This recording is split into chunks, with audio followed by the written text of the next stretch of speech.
Assalamualaikum warahmatullahi wabarakatuh. Bagaimana kabar kawan-kawan semuanya? Semoga kita masih diberi kesehatan dan kekuatan dengan kondisi kita yang masih lockdown ini akibat COVID-19. Oke, hari ini kita akan kuliah hak dan kewajiban warga negara. Yang harus kita pahami pertama adalah perbedaan antara penduduk dan bukan penduduk. Penduduk di sini adalah mereka yang bertempat tinggal atau berdomisili di dalam suatu wilayah negara. Biasanya penduduk adalah mereka yang lahir secara turun-temurun dan besar di dalam suatu negara tertentu. Kita misalnya kakek nenek kita, orang tua kita berasal dari Sidoarjo, kita lahir di Sidoarjo, dan kita bisa dikatakan sebagai penduduk Indonesia. Nah, yang bukan penduduk adalah mereka yang berada dalam suatu wilayah negara hanya untuk sementara waktu. Jadi mereka masuk misalnya di Indonesia, mereka untuk studi karena student exchange misalnya, mereka untuk vacation, untuk liburan, dan hanya beberapa hari, beberapa bulan, mereka tidak bisa dikatakan sebagai penduduk meskipun bertempat tinggal di Indonesia dalam beberapa waktu. Karena apa? Yang membedakan antara penduduk dan yang bukan penduduk adalah memiliki kartu tanda penduduk. KTP itu ID, identitas kita. Nah, selanjutnya perbedaan warga negara dan bukan warga negara adalah jika warga negara kita artikan mereka yang berdasarkan hukum tertentu merupakan anggota dari suatu negara, atau dengan kata lain mereka yang menurut undang-undang atau perjanjian diakui sebagai warga negara atau melalui proses naturalisasi. Selanjutnya yang bukan warga negara adalah mereka yang berada dalam suatu negara tetapi secara hukum tidak menjadi anggota negara yang bersangkutan, namun tunduk pada pemerintahan di mana mereka berada. Kita bisa dikatakan sebagai warga negara Indonesia karena kita patuh dan taat terhadap hukum-hukum yang berlaku di negara kita. Dan kita diakui karena yang membedakan secara mendasar antara warga negara dan bukan warga negara adalah pada saat pemilu. Pada saat pemilihan umum kita memilih calon legislatif, misalnya calon kepala daerah atau calon presiden, kita memiliki hak pilih tersebut. Tetapi yang bukan warga negara, mereka tidak memiliki hak pilih. Dan mereka hanya tunduk patuh terhadap negara di mana mereka berasal. Contoh misalnya Duta Besar Belanda, meskipun mereka ditaruh di Jakarta, mereka masih akan tetap patuh terhadap peraturan-peraturan yang ada di dalam negara Belanda.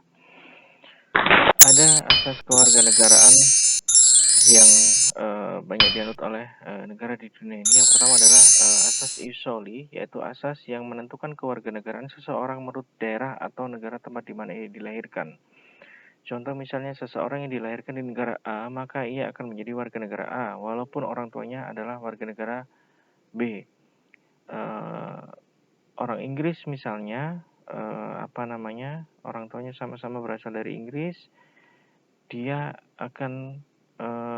misalnya melahirkan anaknya di Amerika, maka bisa dikatakan bahwa anaknya nantinya akan menjadi warga negara Amerika. Karena Amerika menganut paham ius soli, tetapi itu nanti kembali lagi kepada orang tuanya mau tidak diberi kewarganegaraan oleh negara Amerika. Ius sanguinis di sini adalah asas yang menentukan kewarganegaraan seseorang menurut pertalian darah atau keturunan dari orang yang bersangkutan. Jadi, yang menentukan kewarganegaraan seseorang adalah kewarganegaraan orang tuanya dengan tidak mengindahkan di mana ia sendiri dan orang tuanya berada dan dilahirkan. Orang tua yang berasal dari Tiongkok, sama-sama dari Tiongkok, dia pada saat melahirkan berada di Indonesia, maka anaknya masih tetap menjadi warga negara Tiongkok. Nah, kehilangan kewarganegaraan Indonesia ini bisa terjadi karena beberapa hal. Yang pertama, memperoleh kewarganegaraan lain atas kemauannya sendiri. Dia misalnya contoh, dia lama studi di Amerika sampai dia bekerja dan memiliki keluarga di sana.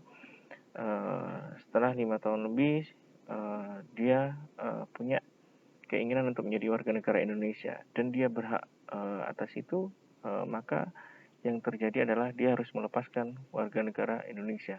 Karena Indonesia juga menganut paham asas tunggal, yaitu tidak mengizinkan warga negaranya untuk memiliki kewarganegaraan ganda.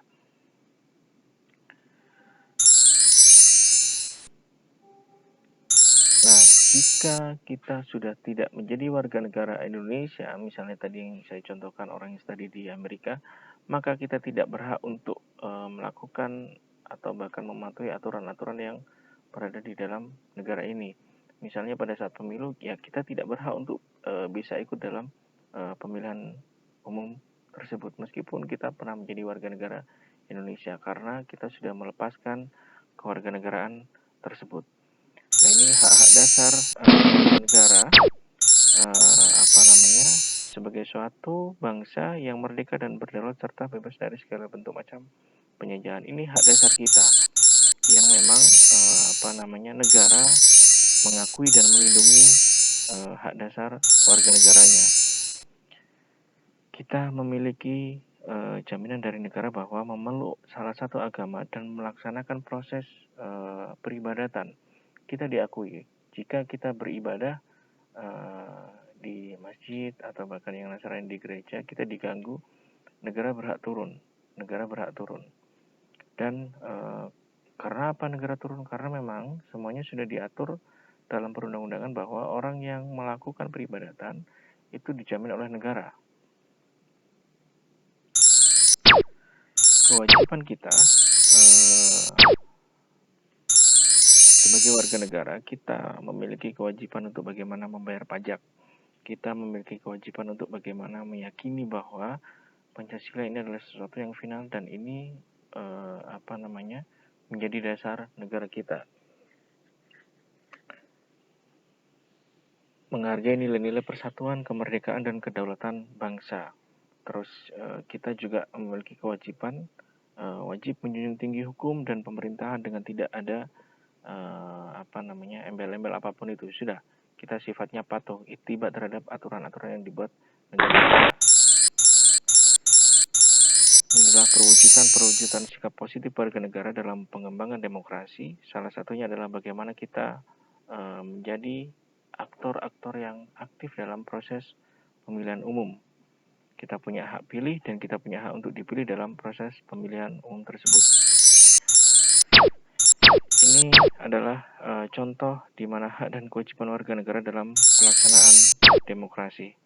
Oke, sekian materi yang saya sampaikan. Tugas mahasiswa hanya melakukan review terhadap apa yang telah saya sampaikan. Terima kasih. Mohon maaf. Assalamualaikum warahmatullahi wabarakatuh.